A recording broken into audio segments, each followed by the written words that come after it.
Tonight, find out how New York City plans to bring vaccination sites closer to students. How the United States is reuniting international families once again. And why a bus crash stopped traffic on the SUNY Oswego campus this afternoon. WTOP 10 Nightly News starts now.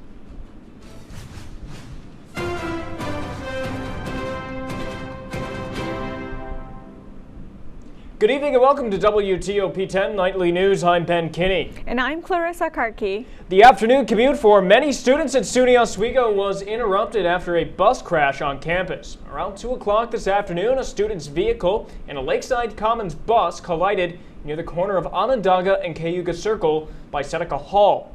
University police quickly arrived at the scene and the road was reduced down to one lane of traffic. Neither the student drivers or any of the bus passengers were injured, but both vehicles had substantial damage. The bus was not running after the hit and was not towed away from the scene until hours later. The university police's investigation of the crash is still ongoing. SUNY Oswego conducted workshops and events to celebrate the National First Generation College Student Day. This day is dedicated to students who are the first in their families to attend colleges. The event included panel discussions from first-generation Oswego alumni, faculty, and the staff. Organizers also gave out stickers, cookies, and scholarship information to other first-generation students in the Marano Campus Center auditorium. A popular Oswego bar is changing their ID policy following a crackdown on underage bargoers. Oswego City police officers performed an ID check at Alley Cat's Bar on West Bridge Street around 10:30 Friday evening. Officers found multiple individuals with fake ID cards. Over 100 tickets were issued as a result. Alley Cat's management declined to speak with us, but did release a statement saying in part that the bar will only be accepting New York State IDs as a result. Multiple Ivy League colleges had to make emergency evacuation after receiving multiple bomb threats. Cornell, Columbia, Yale, and Brown University each received multiple bomb threats that were later discovered to have no credibility by the university police. These threats come after similar false threats that were reported at Ohio University and Miami University. The Yale student newspaper reported that around 40 bombs had been discovered on their campus, and police investigations are still underway. New York State announced they will be closing 6 prisons this spring. Closure of the 6 facilities, which include the Ogdensburg Correctional Facility in St. Lawrence County and the Rochester Correctional Facility in Monroe County, is expected to save the state around $142 million. The New York State Department of Corrections says the prisons are being closed due to low inmate populations, and no layoffs will result from the closure. The U.S. is easing travel restrictions for most international travelers starting today. The move will allow air travel for visitors from Mexico, Canada, and parts of Europe. Jen Sullivan has more information about the requirements for travelers and the impact reopening will have on the economy. Thank you for having us, America. Bye. Welcome to America. The U.S. is accepting fully vaccinated foreign travelers at airports and land borders after 20 long months. This is absolutely one of the key parts of the recovery, is restarting the international travel system on which so many of our members depend. The American Society of Travel Advisors praising the move.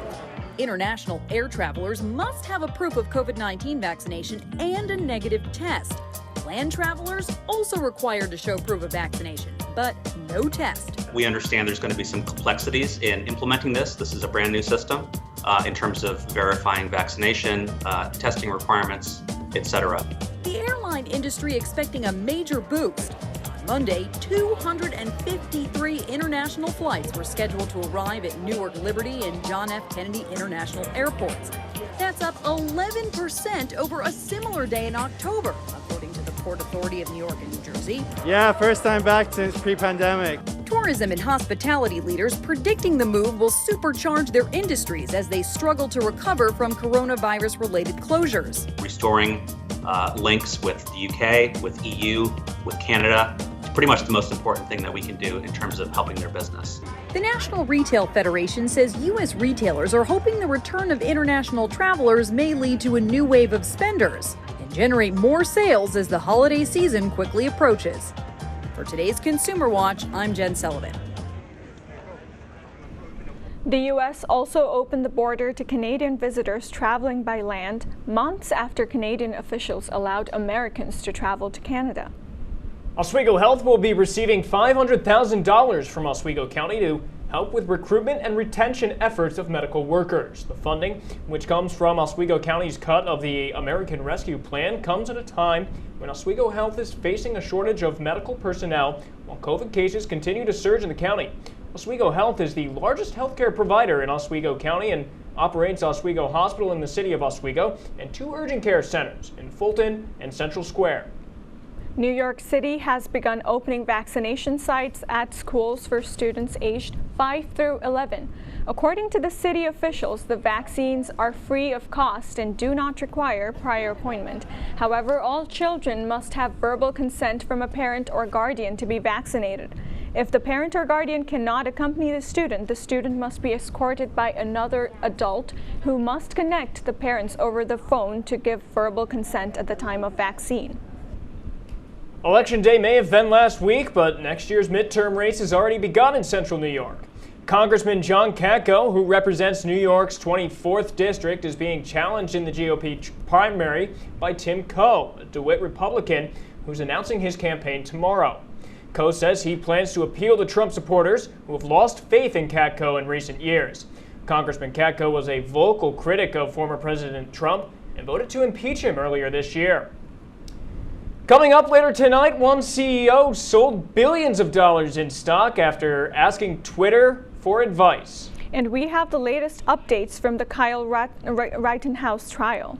Now let's take a look at the weather with Storm Team 10 meteorologist Shelby Peplowski. Shelby, it was a great day out there. How is it right now? Right now, it's pretty chilly, if you ask me. I had a jacket on, but they told me to take it off. So, right now, temperatures are in the low 50s, and that wind chill is making it feel a little bit chillier than normal. I'll have more for my full weather after the break.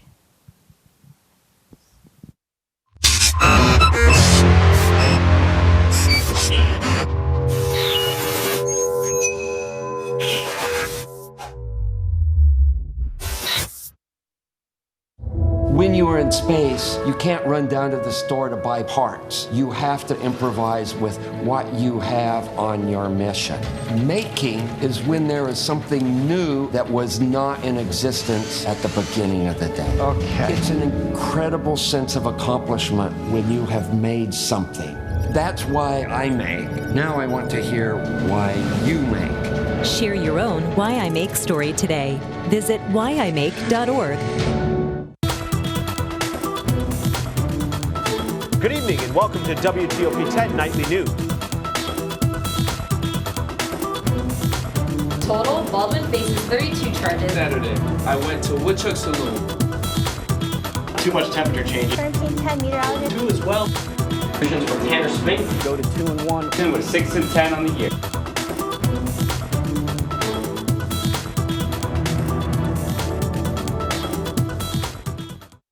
Once there was a boy who did the same thing again and again. One day, he was told he had autism. He got help and slowly learned how to live with it better. Early intervention can make a lifetime of difference. Learn the signs at autismspeaks.org.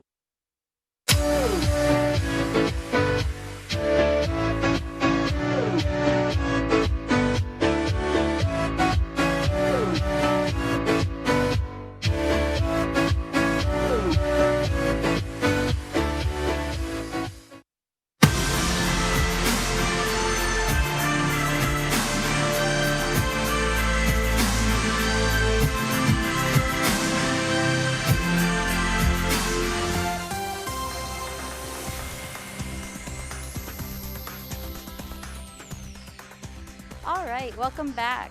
I'm Storm Team 10 Chief Meteorologist Shelby Peplowski. Tonight I'll be taking a look at the waterspout outbreak that happened November 2nd last week. Warmer temperatures will continue to stay until Sunday, and then a chance of rain returns also this week.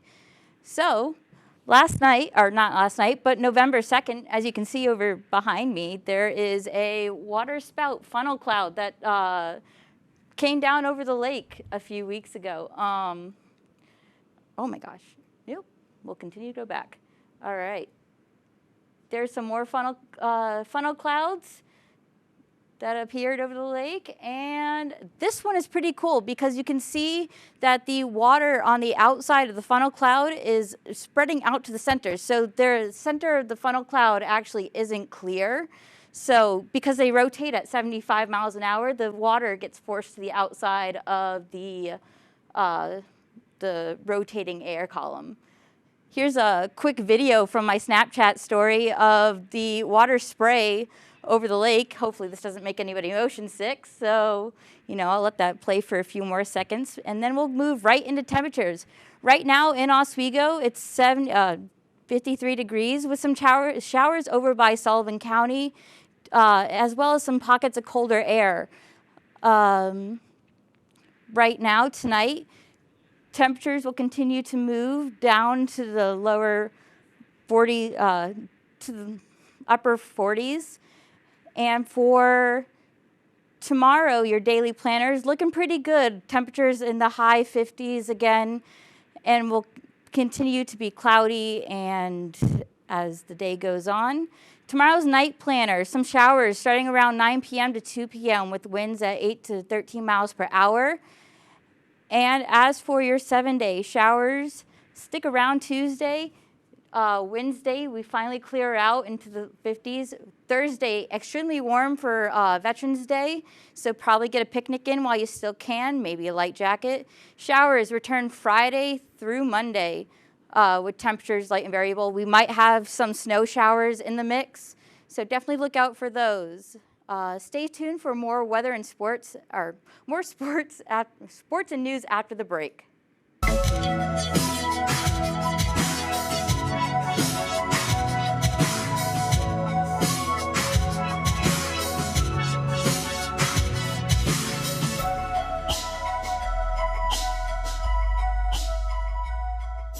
What would happen if I had to pick up the phone, call 911 for one of my family members or one of my neighbors? What would I do if no one was on the other end to respond? What if there was no 911? So you can be a part of the solution. Anybody can be a firefighter, male, female, younger, older. We have school teachers, we have leaders in business.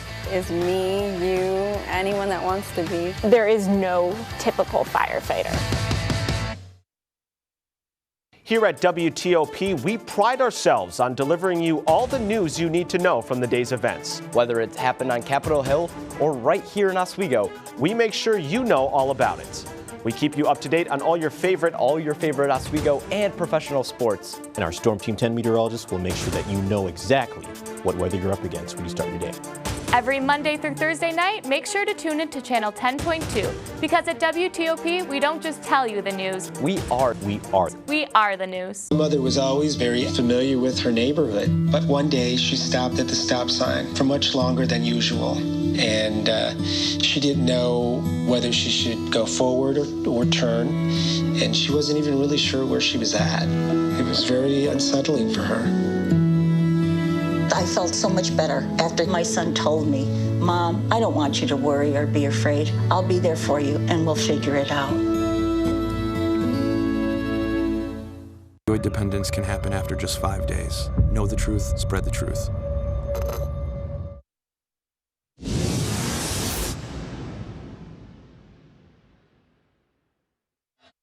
Welcome back to WTOP 10 Nightly News.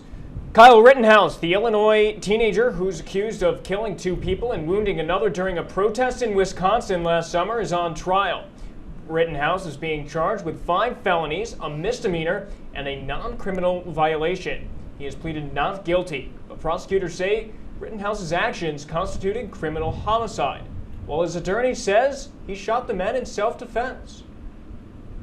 Horror at a Houston music festival after the crowd surged towards the stage Friday night, crushing and killing multiple people. WTOP 10 reporter Melanie Higgins spoke to 2 people who attended the event. Didn't see not one video posted when Travis stopped the whole show 2 or 3 times, literally to make sure people were good. And he literally made sure everybody put their hands up if everybody was good, you know what I mean? And he checked on everybody. There was like no light and no oxygen, and I was just like, yeah, I'm gonna die, like this is it. And then I just like passed out. There were so many people chanting like stop the concert and like stop and like things, and he would not listen. Like there's videos of him like looking at the people. There was also an ambulance in the middle of like the crowd. Like I know he saw that. It was on Kylie Jenner's story, which is now deleted. Like they knew what was going on. City officials are still investigating whether performer Travis Scott should be held accountable for the events that unfolded at the festival. Tesla CEO Elon Musk took to his Twitter on Saturday to ask his followers if he should sell 10% of his Tesla stock. He tweeted, "Much is made lately of unrealized gains being a means of tax avoidance, so I propose selling 10% of my Tesla stock," unquote. His followers overwhelmingly said yes to his poll, and Musk sold his holdings on Monday. Elon Musk is currently the richest person in the world with a net worth of over $300 billion. Migrants are gathering at the Belarus-Polish border, according to aerial footage tweeted by the Polish Defense Ministry. The Polish Defense Minister tweeted the country is ready to, quote, defend the Polish border, unquote. The Defense Ministry also tweeted a video showing an armed Polish officer using a chemical spray through a fence at men who were trying to cut the razor wire. Protests erupted worldwide against the Nicaraguan election result. People took to the streets to protest yesterday's election result that saw Nicaraguan President Daniel Ortega elected to a fourth consecutive term after he suppressed political rivals. Now the U.S. is among those threatening to impose penalties until a fair election takes place. Chinese tennis star Peng Shuai made an explosive sexual assault allegation using the #MeToo hashtag against a former high-level leader of the Chinese Communist Party. Salma Abdelaziz has more on this story. Explosive claims from one of China's top tennis players, accusing a former top Communist Party leader of sexual assault. The post appearing briefly Tuesday on Peng Shuai's verified Chinese social media Weibo account before a swift censorship moved in. Long enough, though, to spark wide chatter across the Chinese internet. In more than 1,600 words, the former Wimbledon and French Open doubles champion makes #MeToo allegations against retired Vice Premier Zhang Zhaolai. The 35-year-old athlete writing that the now 75-year-old former senior official pressured her into having sex. "Why did you have to come back to me? Took me to your home to force me to have sex with you," the post reads. "Yes, I did not have any evidence, and it was simply impossible to have evidence." The post reads as an open letter to Zhang, alleging a first encounter more than 10 years ago and an extramarital relationship over the past 3 years. CNN could not independently verify its authenticity, and we've reached out to Peng, as well as Zhang, his wife, and the Chinese government for comment. This is a very big deal. It's a massive story. These are two extremely high-profile people caught up in this story. China has had other high-profile #MeToo cases. Most recently, rape allegations surfaced against Canadian-Chinese pop star Chris Wu. That scandal was allowed to gain huge traction on social media, dominating top trending topics on Weibo for days. Wu was later arrested. But Zhang, seen here in 2012, introduced by Xi Jinping, was part of China's ruling elite before retiring in 2018. He was once a member of China's 7-person Politburo Standing Committee, the country's supreme leadership body.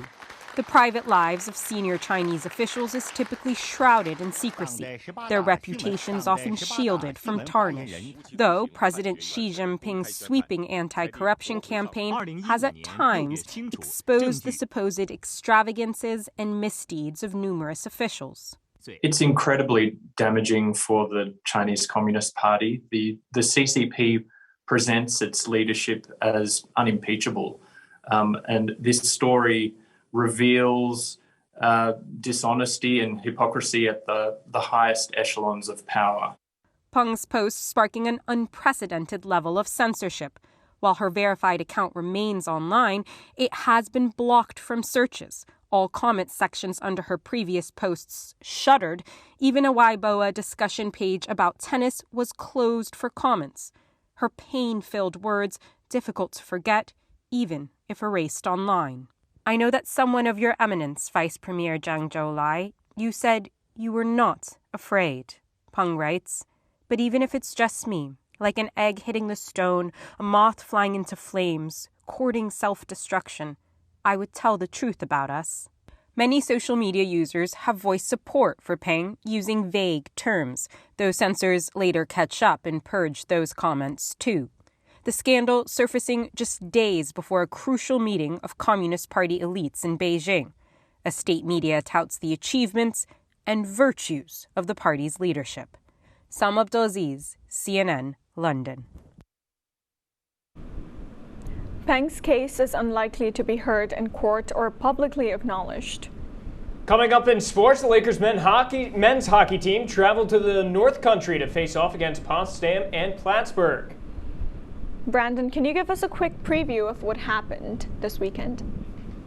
Thanks, guys. When we come back, we'll see if the men's soccer team was able to finish their championship run with a win and how the hockey teams did. As you said, Ben, men's team was up in the North Country. The women's team was here at the Deb. You're watching WTOP 10 Nightly News. Be right back.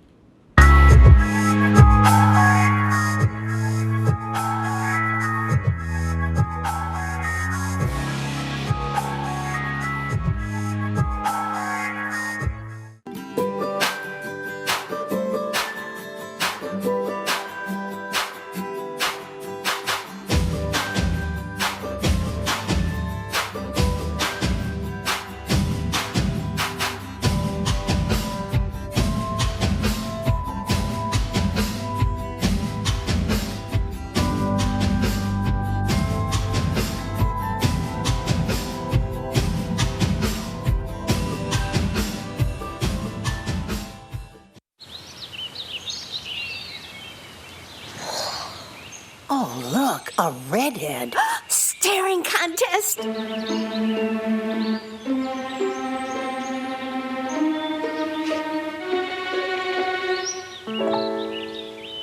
You still got it. I know. Come alive with the forest. The dad was cute. You were looking right at us. Visit discovertheforest.org to find a forest near you.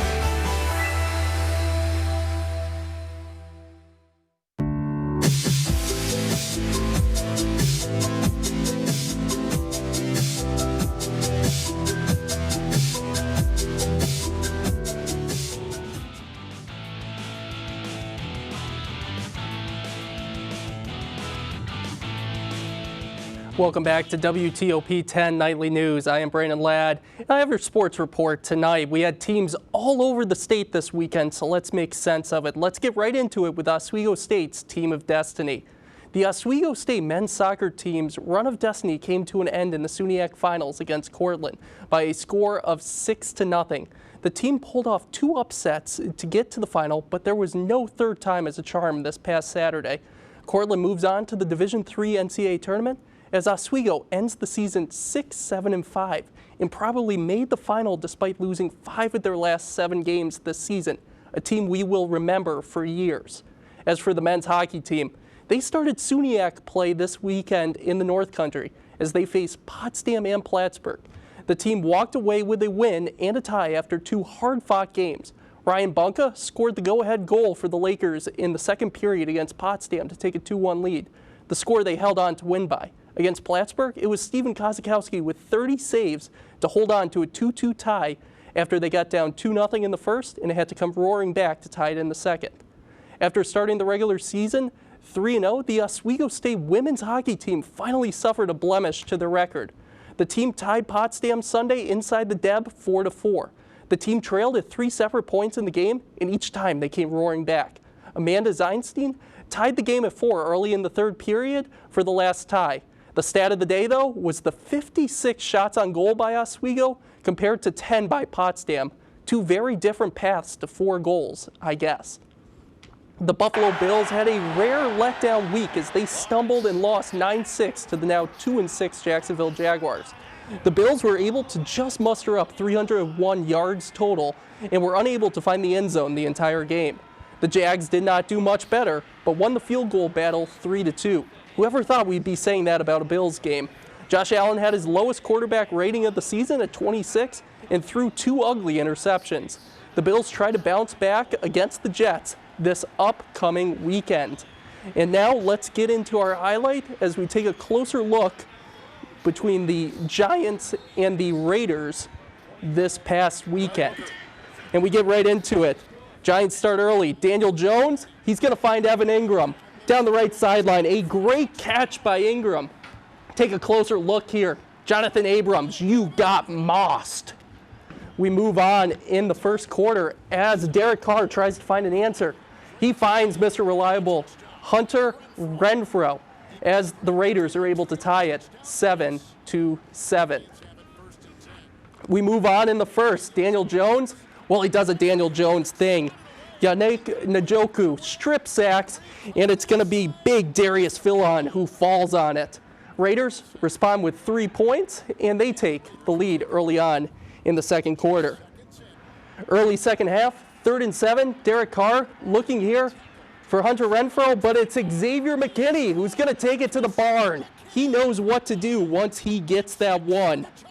See the replay here? Perfectly jumps in front, and he knows exactly what to do from there as he gets the home crowd going. Carr in the 4th, he tries again, but it's going to be Xavier McKinney again. Make it 2 for him on the day as the safety.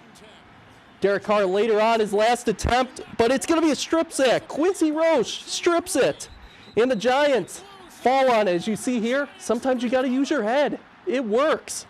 As the Giants win 23-16 for win number 3. All right, thank you very much, Brandon. Good to see the Giants get another win.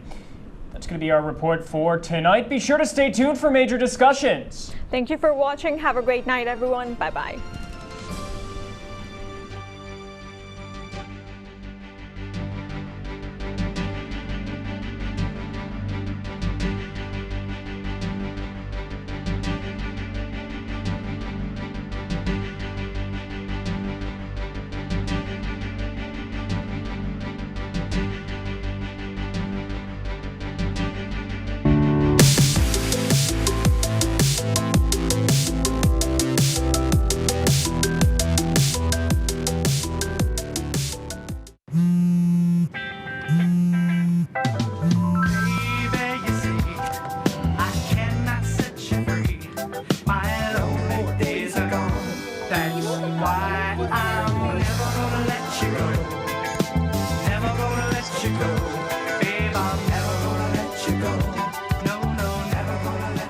Here you go.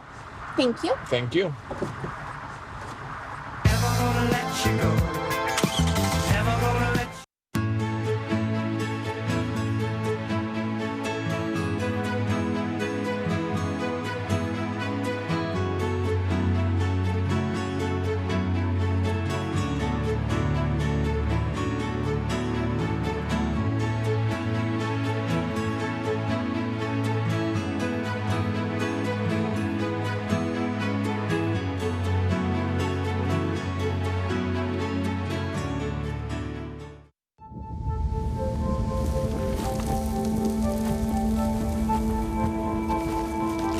Eva Marie smoked 12,000 packs of cigarettes over 15 years. She quit, and now there's a new lung cancer screening that could save her life. You stopped smoking. Now start screening. No matter how much you smoked, early detection could save you. Talk to your doctor or learn more at savedbythescan.org.